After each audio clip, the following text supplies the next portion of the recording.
여러분 안녕하십니까? 2019년 4월 25일 목요일 신문사설 비평을 시작하겠습니다. 먼저 고통분담론과 관련된 사설입니다.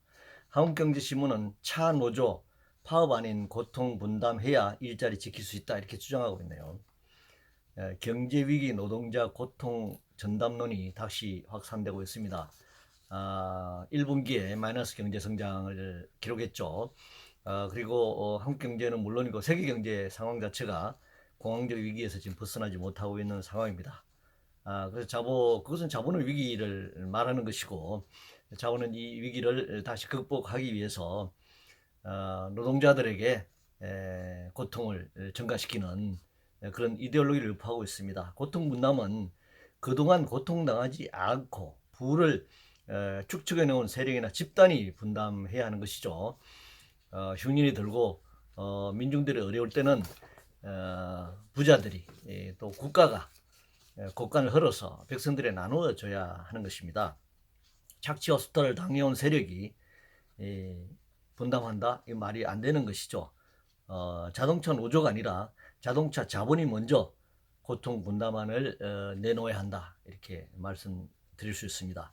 산업안전 관련해서 한국경제신문은 산업 현실에 눈, 귀 닫은 탁상 정책이 너무 많다라는 제목의 사설에서 산업안전보건법 규칙 개정안에 대해서 이런 지적을 하고 있습니다. 산업 현실이 아니라 노동자가 일하다 현장에서 사망하는 야만적 현실, 이것이 중요한 문제이죠. 영국의 14배에 달하는 산재 사망률이 그저 숫자로만 보이는지 묻고 싶습니다. 그 숫자가 인간의 고귀한 소중한 목숨을 앗아가는 이 사회적 학살이고 기업 살인이라고 하는 점을 우리는 주의하게 바라봐야 한다 생각합니다.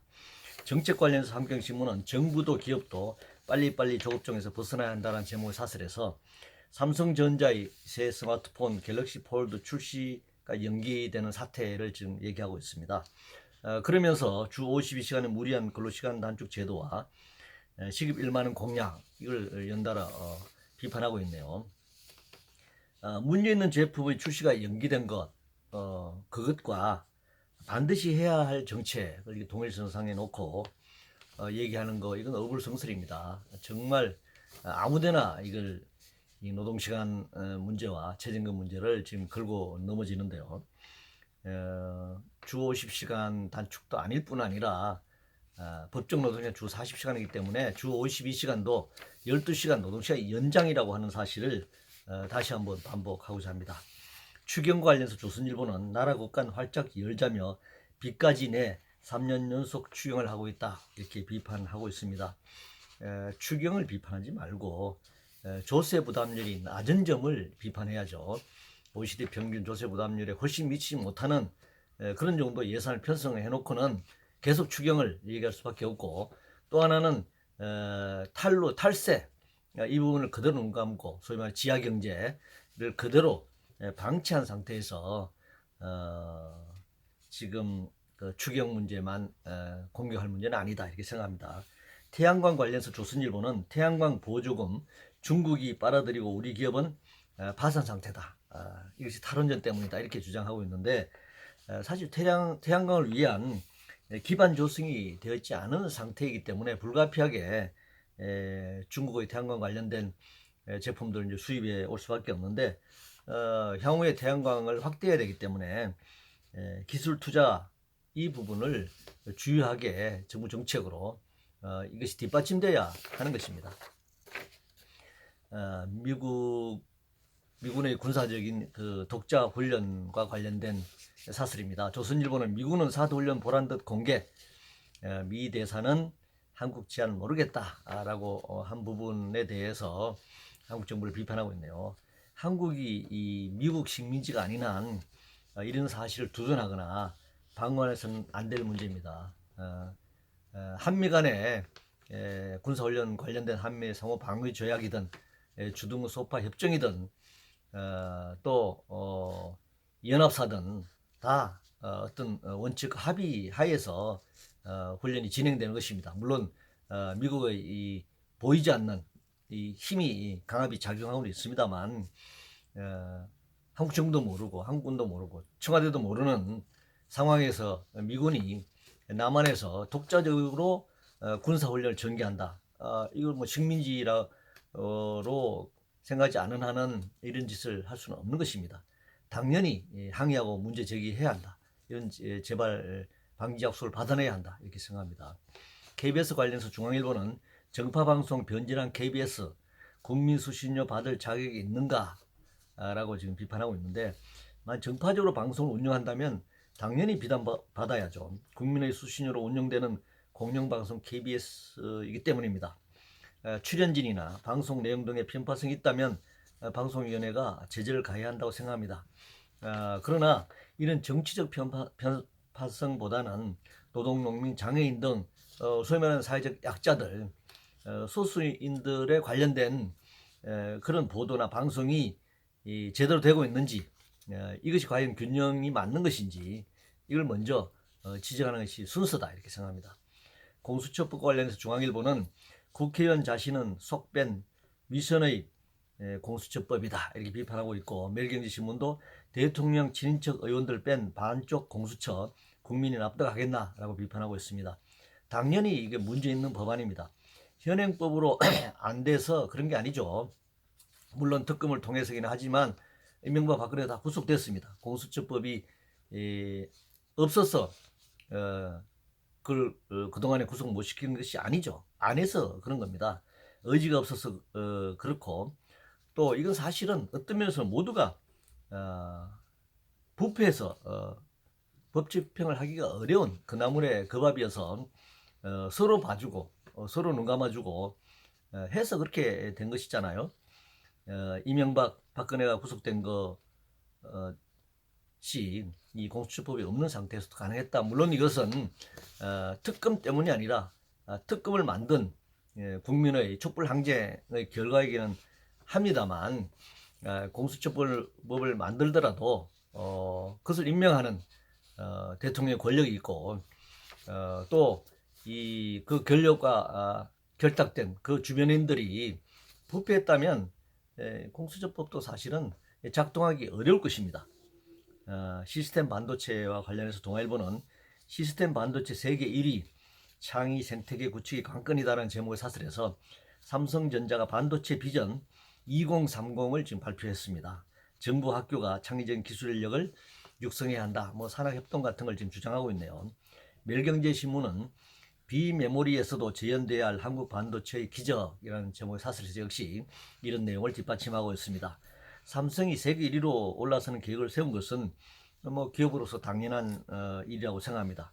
그러나 세계 1위의 뒷면에 백혈병으로 죽어 고통받고 있는 노동자, 삼성 실질적 무노조 전략 때문에 해고당하고 노동상권을 억압받고 있는 노동자들의 문제가 해결되지 않는다면 그것은 결국 소수 자본가를 위한 전략일 뿐이다 라고 하는 것입니다. 기업의 사회적 역할이라든가 기업이 단순히 주주자본주의 경영자나 주주를 대변하는 것이 아니라 이해 당사자들의 모든 이해가 그 기업 경영 속에서 기업의 어떤 새로운 전략 속에서 함께 논의돼야 한다 이렇게 생각합니다. 패스트트랙 관련해서 동아일보는 패스트트랙 놓고 진흙탕된 국회, 민생기법도 팽개칠 건가? 문화일보는 국회법 거꾸로 해석한 패스트트랙 강행은 불법이다 이렇게 비판하고 있습니다. 국회법 해석도 여야가 다르니 일반 국민들은 이게 지금 알 수가 없습니다. 국회법을 놓고 법을 만든 국회의원들 사이에 싸움이 벌어진다면 이는 법으로 따질 수 있는 문제가 아니죠. 결국 정치적으로 풀 수밖에 없는 문제입니다. 지금 여야가 서로 고발전을 벌이고 있는데 그 법을 만든 국회의원이 검찰을 고발하면 검찰이 어느 쪽에 지금 손을 들어줄 수 있을까요? 굉장히 어려운 문제일 수밖에 없습니다. 따라서 이것은 내년 총선에서 이번 패스트트랙을 놓고 이 양쪽이 갈라져 있으니까 국민들이 이걸 심판할 수밖에 없다 이렇게 생각합니다.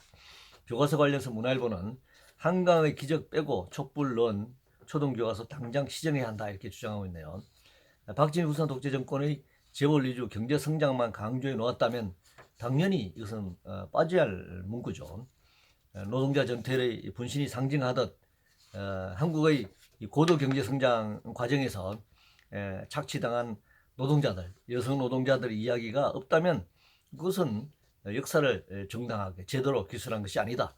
그런 일방적인 군사독재 정권과 군사독재 정권이 육성한 재벌이 이 노동자 서민을 착취해서 저농산물 가격 저임금 정책으로 이룩한 한강의 기적이라고 표현되는 그런 신화만 강조된다면 이것은 올바른 교과서가 아니다 이렇게 생각합니다. 인터넷 게임과 관련해서 동아일보는 성노예 마약 게임이 구글엔 청소년용으로 보이나? 라는 제목의 사설에서 구글이 앱마켓 구글 스토어에서 선정성과 폭력성이 높은 유해 게임을 등급관리 규정을 어긴 채 청소년에게 유통한 부분을 지적하고 있습니다. 그래서 그동안 이 규제를 놓고 규제를 강화해야 한다고 하지 않았습니까? 특히 글로벌 기업들에 대한 이 규제 완화는 국내 기업에 대한 역차별 논란으로 이어져 왔습니다. 규제를 강화해야 합니다. 건설 현장 관련해서 매일경신문은 건설 현장 멈춰세운 양대 노총의 점거 대치에 대해서 지금 비판하고 있는데 양 노총 간의 세력 싸움으로만 이것을 바라봐서는 안 된다고 생각합니다. 건설 현장의 특성이라든가 건설 노동자의 처지에서 제대로 왜 이런 상황이 발생하는지 분석하고 대안을 제시해야 한다고 생각합니다. 성장 관련해서 문화일보는 세금 퍼붓고도 취약 역성장, 문정부 경제 파탄 보여준다라는 제목의 사설에서 1분기 국내 총생산 성장률은 전분기 대비 마이너스 0.3%로 나타났다라고 하면서 문재인 정부의 경제 파탄을 비판하고 있습니다. 국회에서 예결산을 통해 집행한 예산인데 이를 두고 세금 퍼붓기다라고 주장하는 것은 잘못이죠. 물론 예비 타당성 조사 면제 같은 그런 정책에 대해서는 그런 비판을 가할 수 있습니다. 세금을 말할 때는 조세 부담률을 전제로 말해야 합니다. 이 재정 정책과 현재 이 경제 성장률, 1분기 경제 성장률이 마이너스 상태로 간 것을 바로 연결할 수는 없습니다. 국내외 경제 상황, 경제 여건을 다 감안해야 하는 것이죠. 이상으로 2019년 4월 25일 목요일 신문사설 비평을 모두 마치겠습니다.